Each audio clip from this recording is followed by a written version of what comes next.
Okay, this is my second speech on Jill Stein, political speech. I'm basically trying to rally the basically everybody that watches it, but I'm particularly focusing on the Sanders supporters and the independents. Like I say, I'm an independent. Voted for Ross Perot twice. I supported Jerry Brown. I supported Ralph Nader. Obviously, campaign finance reform is probably at the crux of. I'm like the guy that flew the helicopter in the Capitol building or the White House, wasn't it? White House yard. Except I wouldn't do that. But basically, I'm the same thing he is. Only the only thing that differ with me is I go to YouTube and explain why we need campaign finance reform, which is what he should have done. I probably would have gotten more hits than I do.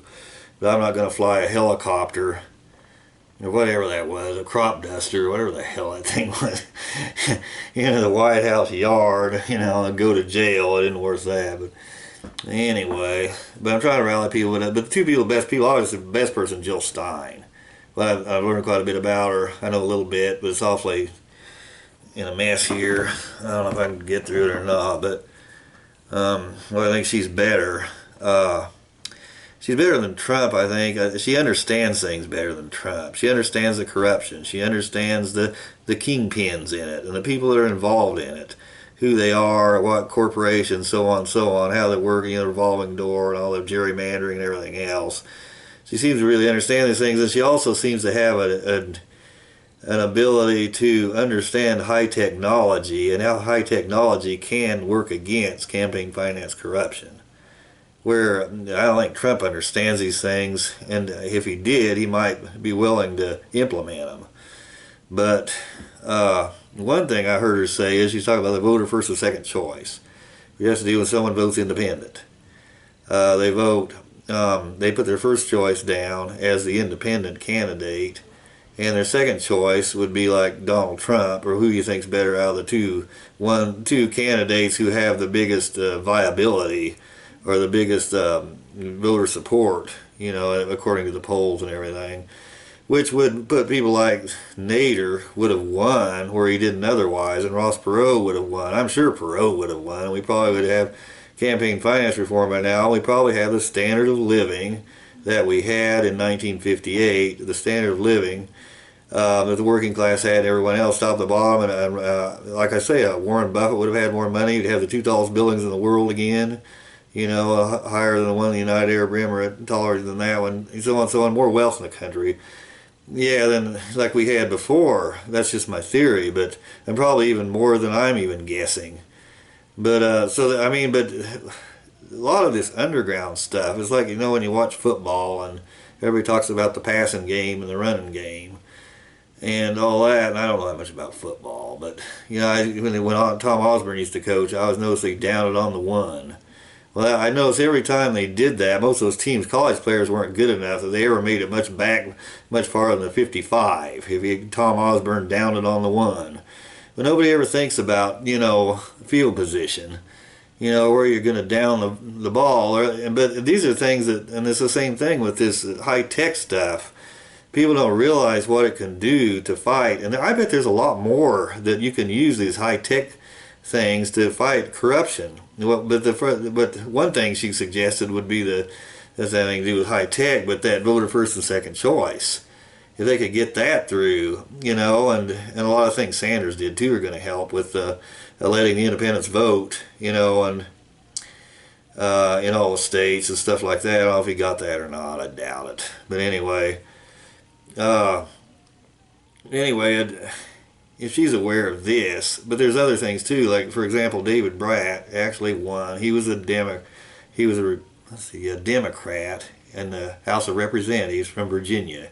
He was an economics professor, and he was supported. He explained that the campaign finance corruption is why you can't protect the borders, and he ran his campaign on that. And he had $500,000. His opponent had $5 million, and he used YouTube and won with his $500,000. And the other one ran a real aggressive, snakish, sharkish campaign against him, lied about him up one side and down the other. But David Bratt, with his $500,000, won by using YouTube.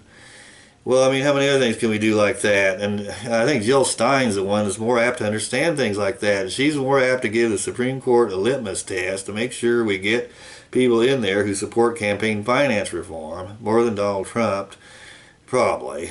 And also, Facebook could be used to start trade unions and corporations because you have access to so many people. And so, you know, that's a possibility there. And there's probably a whole lot of other things that can be done with high-tech stuff. But that's one there. And she's the one that's more apt to bring stuff like this out. And then the wolf pack they were talking about, well, I guess it has to do where the states force the federal government to, for a constitutional amendment for campaign finance reform, where it's forced on the federal government by the states. That's the way I understand it. 2 states have it, but no one's talking about it. Well, what we need to do, people need to vote for Jill Stein so she can get enough votes that she can get in the debate, because she will bring this out. And you know, and then make these things well known when they aren't that well known. And the way, plus the fact that it gives you more sovereignty, because basically the people have gotten quite a, you know, if there's a third party, you have more sovereignty. It's like I say, it's like when you're buying a car and you go across this, and when there's a car you want, and like a super sport Camaro, and you go across the street, and there's 6 or 7 of them. You've got all the sovereignty, because the guy's going to have to come down his price because he knows you can get it right across the street. If you can't get it, then he's got all the sovereignty. He knows you're coming back. And basically, the voter sovereignty is that same way. If the other two have to move over to Jill Stein's platform, and she gets enough support that forces them to adopt her platform, that means Bernie Sanders has created quite a bit of sovereignty already, a little bit. And if she is in the debate, it'll be even more sovereignty and less power to corporate America and the 91%, and more sovereignty on the power of the 99%, by the fact that the left and the right have to adopt Jill Stein's platform to get elected. That puts the sovereignty back on the side of the voter and the 99%, and it's a power struggle. That's why she needs to be in there. That's why people need to support her. And let's see. And the Fox asked her a bunch of questions, the Fox News, and they asked her, she was talking about getting rid of college debt, and they said, well, these people understand this when they sign the student loans. Right, but we didn't have a government that, we didn't know, we were presented, like I say, they committed a fraud. You know, the contract, it has to do with offer acceptance consideration. If there's fraud, you have a avoidable contract. And actually, they were committed a fraud. The government, when they told us that the campaign finance system was in line with popular sovereignty, was in line with the Declaration of Independence, was in line with the intentions of the framers, was in line with the ideals set forth in the Federalist Papers, and it was not in line with any of these things, and it violates popular sovereignty, and you don't have one man, one vote. And they talk about one man, one vote in the Declaration of Independence when they say all men are created equal. So basically, they represented to us that the government wasn't corrupt, and they committed a fraud. We were dealing with a corrupt government. So right there, I mean, these people shouldn't have to pay back their student loans for that reason, no other reason. Like she said, you can, you know, consumer confidence, and this is the point, and what she should have told, I think, Fox, is that actually she said pretty much the same thing Warren Buffett did when he got in Congress and said the rich should be paying their fair share of taxes, because what happens when they pay their fair share of taxes, consumer confidence goes up, and there's more tax base than there was before. And there's more money in the country. There's more wealth totally in the country. So the rich would have more in the long run. Well, what she should have told Fox was, how much money did Rupert Murdoch make last year? Or how much money does Rupert Murdoch have? And that's who you work for. Okay, now how much money does Warren Buffett have? Okay, who has more money? So who probably knows more about fixing the economy? The guy you work for, or you, for example, and even the girl that was on there didn't know crap. She's right down there on Hillary's level in intelligence. I mean, just zero, you know, in my opinion, brain dead. But anyway, she really blew him out of the park, but that's the way she should have answered it. well, she could have answered it, but she answered it good enough. But a person could have answered it that way. Let's see, what else? I'm trying to make my point stronger, but let's see, polarization in Congress. Okay, well, there's several things that Jill Stein, the main point she made is understanding all these things and how to stop the corruption and fight corruption. You know, ways like the voter first and second choice. The main thing, and using campaign money from donations like she's doing. You know, they say donations have been going up. That's real good. I hope it keeps going. But anyway, the polarization in Congress. That's the first thing. People wonder why we have a polarized Congress. People say, well, because the left is so far to the left, the right, so that's not it. The reason, that's part of it. But the reason it's polarized is because I've explained before, you have a big sucking thing going on from the left and the right that has to do with the campaign money. Elections and auction goes to the highest bidder. So you have people giving campaign money on one side that suck the left to the left, which means the trial lawyers and the environmentalists, and then you have a big sucking thing to the right, which is mainly corporate America. Basically, it's corporations on both sides sometimes that sucks everything to the periphery. Well, like I say, in a normal democracy, you'd have the voter, where they'd be shaking in their shoes for fear of not getting reelected because they didn't do what the voter wanted, so that would suck everything to the middle. So they have the left and right ideology, but they reach a compromise because the middle would be moving in that direction, and they wouldn't be reelected if they weren't. But with the corruption, that's what caused it. And if Jill Stein gets in there with all donations, more and more people will be using the David Brat method to get elected, and you know, on YouTube and Facebook and whatever else, to the point that eventually people won't be using campaign money. This will stop the polarization in Congress, and that's the way she could say, but it takes time. You can't do it overnight. But that's one way that more jobs would be created in the long run. Also, trade union strength basically has to do with the corruption. I mean, like I say, they come in from out of state. The bill comes in from the public, and they want trade unions stronger. And the trade unions help the top 1%. And I explained that in other things I've said. But basically, like I say, if she uses her own money and gets elected that way, and more do it, and she's just an example, everybody else find out they can do it that way. Pretty soon the trade unions the corporations can't come in from out of state and stop a bill which makes trade union strength stronger. So she's the one to vote for in that respect. She's against the TPP, which way we lose our tax base. You have a stronger tax base, you balance the budget, and consumer confidence goes up, and fewer people paying taxes, so you have the consumer confidence goes up, and that creates more wealth in the country. That creates more jobs. And she could have answered. They said, "How are you going to create jobs?" That's one thing there. The fact she doesn't support the TPP is not sending our tax base overseas. The biggest thing I think where I thought Jill Stein did better than anyone else is that statement she made, which I thought. Where she has more overlap with my theories, where I think the capitalists, where Bernie Sanders didn't talk enough about how capitalism increases wealth in the country, the two tallest buildings and stuff like that, the total amount of wealth in the country, or how it helps the very people on the very top two, and all the way down. He didn't mention how it helps Warren Buffett. I mean, Warren Buffett's not corrupt, really. He made his money fair and square. And I thought Sanders didn't bring that out too much. You know, he should be bucking up the rich some too. The people that are hardworking and made their money fair and square, they don't make it by making laws and using campaign money to screw everybody over and keep the money away from them, keeping it out. It's like a rigged economy, you know. But there are rich people that don't do that, and I thought he should have given them some credit. But the thing where I thought Jill Stein did a little better than Sanders is where she talked about the Obamacare being a boondoggle. I mean, where Sanders would come back and he'd say, well, they're doing it in, Scotland, about, increasing the health care, the people that don't have it, the Obamacare, making it bigger. What about getting the cost down? I mean, they could argue, well, yeah, but you have to pay for that. Right, but why not get the cost down so you have to pay so much? And basically you do that with, getting rid of the crony capitalism.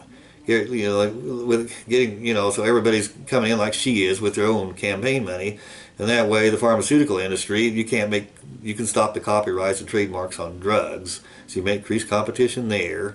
There's several things that they did that I mentioned in other speeches. They had the competition,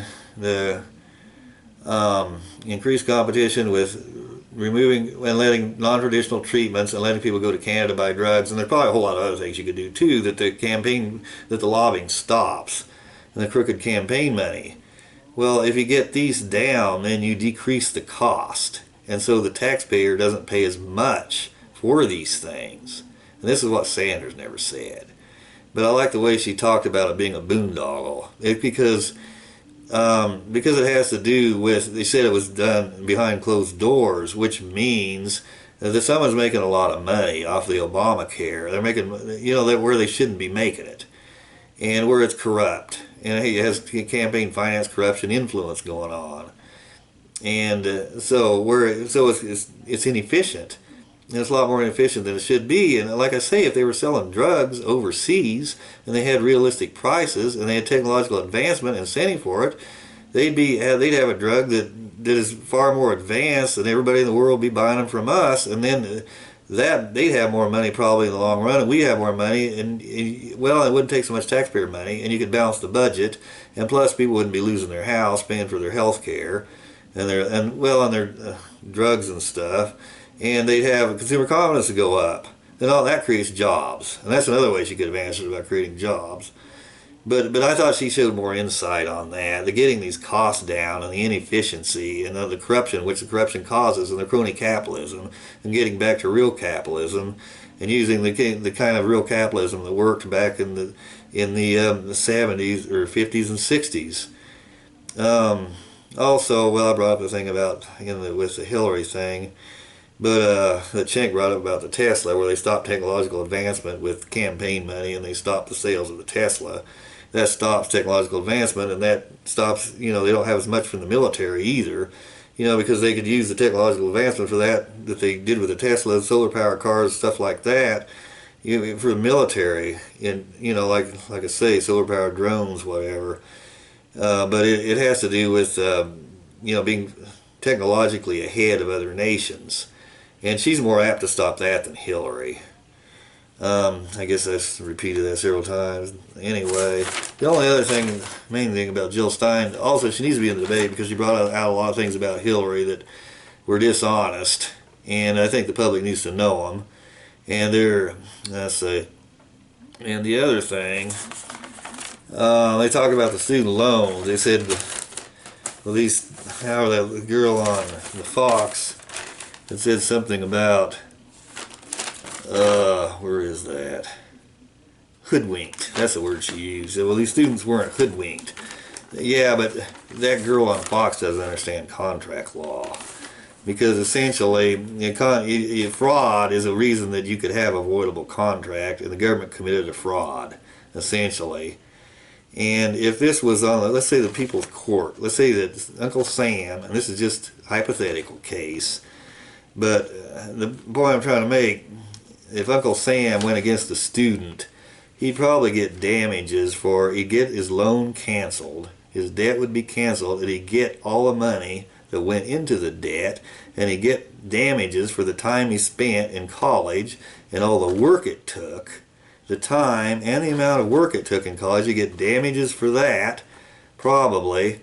And I think the most interesting thing is that if this were a case in the People's Court, he would probably get punitive damages from the government, because punitive damages have usually in most states have to do with oppression, malice, and fraud.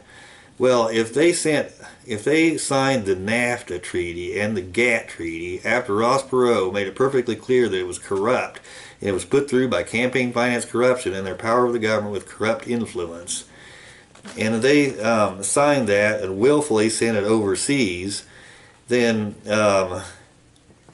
they, like I say, they willfully violated a contract, and they committed a fraud, and essentially, they committed oppression. That's my train of thought. They committed oppression because that's what oppression is. Essentially, we didn't have our one man, one vote. We were oppressed.